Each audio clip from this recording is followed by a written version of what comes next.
Oh Jesus, this thing is really heavy. So this, what I have here is the Avalon Mini3, the space heater type of ASIC miner which mines Bitcoin. The performance is 37.5 terahash for this miner. In maximal power usage, it uses 800 watts. So we gotta test out this device, see how to install it, how easy it is to operate it, and what can you do, what kind of profitability with this miner. I'm be using this on mining with my solar panels, which I'm redirecting the solar energy to this miner to generate some Bitcoin and some free heat as well. So this is how the miner looks when you will get it. It's solid, it's heavy. I believe it's made from aluminum or other metal.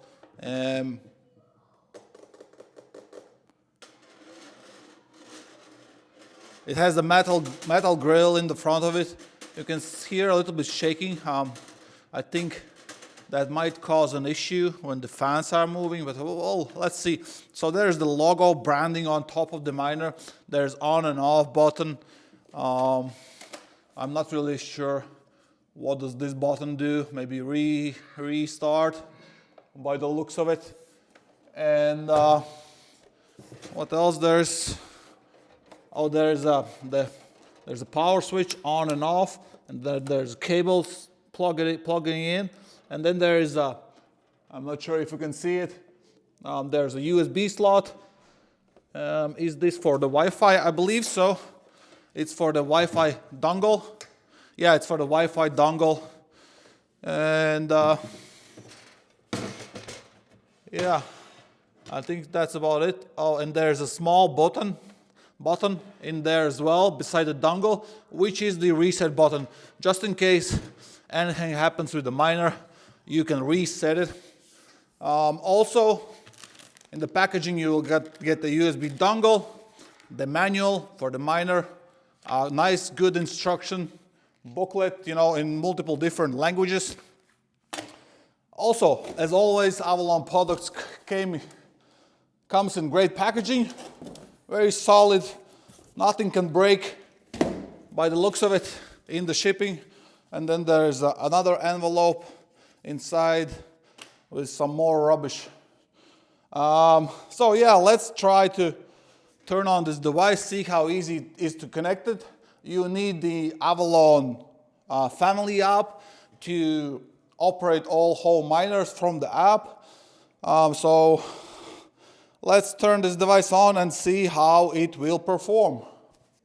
So first things first, I have connected it to my power connection to the wall socket 220 here. You can connect this miner, I believe, to 110 volts in USA as well, to 220, 240 volts, yeah. And it has 8.3 amp connection max. What you can see here on the back of the label.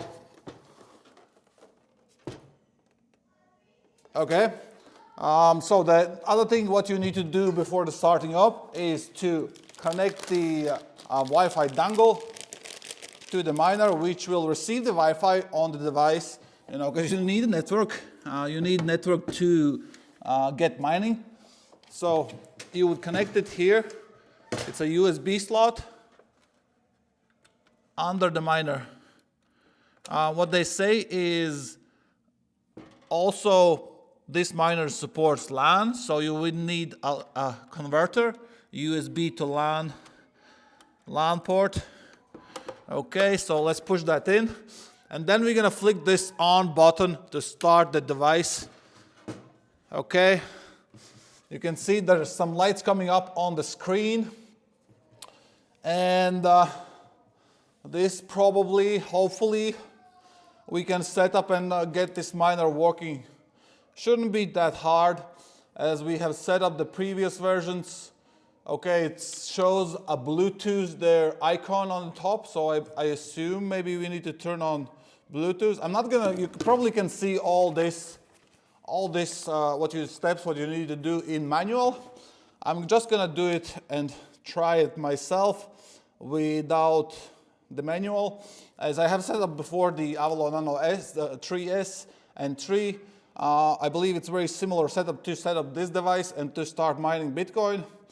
So let's turn on screen recorder on the phone. And screen recorder, okay. Avalon family app. Okay, I have the Avalon family app running.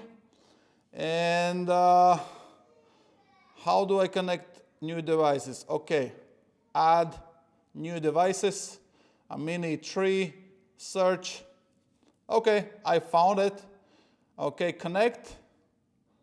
Simple as that. Choose the Wi-Fi. I'm going to use this one here. And then you insert the password.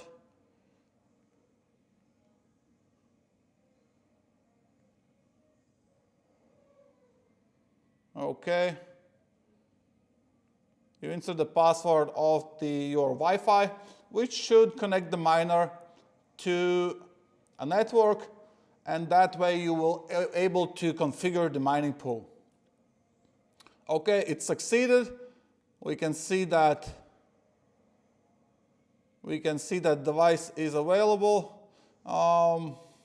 It asked me to change password, which I'm not gonna do it. Enter echo. It says on the screen, enter echo. Yeah, okay. I believe it's entering the echo mode. The device is rebooting now. Okay, this thing is now on and it's mining full performance, 41 terahash. It's better than advertised, and I can feel it. I can feel it, guys. It's so warm coming out of the front of the miner. And how I was able to achieve this performance, it was on mining settings. So insert the settings, your pool configuration, and just start mining. Then here there is another few other options. You can change a password. There's a filter clear, like a percentage. It shows you after a while you need to clear the filter. The filter is on the bottom of the miner. It's washable. So whenever you reach 100%, you clear the filter. You're gonna get better airflow through the miner, better cooling the chips, probably to have less issues. But yeah, guys, I'm surprised. 40.5 terahash this miner. It shows out also warranty. It shows warranty when the warranty is expiring. So it's 1 year warranty on Avalon Bitcoin miners, which is great. Avalon as a brand, I have, props up to them, hat off. They're doing a great job on warranty. If I'm comparing like to other manufacturers like Goldshell, like Bitmain, they are shit show lately. You send Bitmain miner, brand new miner, and they send you a refusal of the repair ticket. They say mixed hash boards, which is the latest common refusal. Because of replaced hash rates, even if the miner hasn't been opened. But Avalon is great, especially for Europe clients in Portugal, repair center, no issues at all. You ship the miner there, fixed in 1 week, you get it back in your post. Sounds good. What else does this miner? This miner has few different modes. There's heater mode, it's echo, and echo was doing 7.5 terahash. So it's even more quieter, but if I'm running even full performance, 40 terahash, I don't hear the noise. I don't hear, guys, 40 decibels, that's nothing. Of course, maybe you're not gonna put in your bedroom, but in living room, there's no issue. Like on the heater mode, you don't hear it at all. So you can put this in your bedroom, beside your ear on the table, to blow the warm air if it's too cold in your bedroom. Then it has the super mode on the heater. Also, you don't hear it. Also. So, what else? There's few different things. You can change the logo. You can change the logo on the little LED screen. What is here? I hope you hear me good due to wind. I just want to clear up some of the air. I see a lot of misinformation online and a lot of information from guys who doesn't even know, haven't done solar, says that it's not profitable to use solar for mining.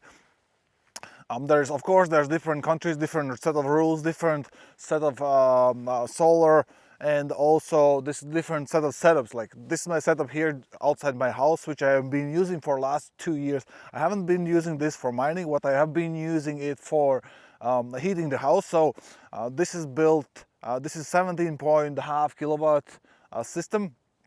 So it generates roughly in a day 125 kilowatts. I give back to the grid in the summer, in the 6 months of summer, which I take back from the grid back in the winter for heating the house. I have the air to water heat pump in the house installed, which uses the energy I give to the grid in the summer.